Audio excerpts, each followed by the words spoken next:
Kwa majina naitwa mwalimu Nikodema Sapungu, mwalimu wa shule ya Mirema, mwalimu wa Kiswahili. Shule hii ya Mirema inakuza vipaji pia kupitia masomo mbalimbali.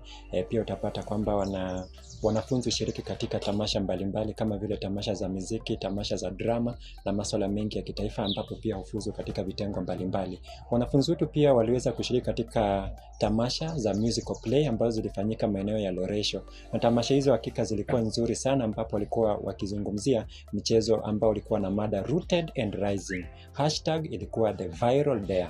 Mchezo huu ulikuwa ukiangazia sana masuala ya social media ama mitandao ambayo inafanyika sasa hivi kupitia vipaji mbalimbali, kupitia vijana, kupitia vizazi tofauti.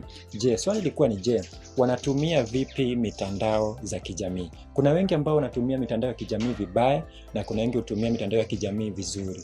Mitandao ya kijamii inafaa iboreshwe ndiposa tunapo post picha ama tunapotumia vitu katika mtandao zilete dhana nzuri zaidi, zisikuwe zikileta dhana potovu ama dhana mbaya ambayo inaweza kupotosha maadili katika jamii. Social media kazi yake kuu zaidi ni kupasha ujumbe, kuelimisha, kurekebisha.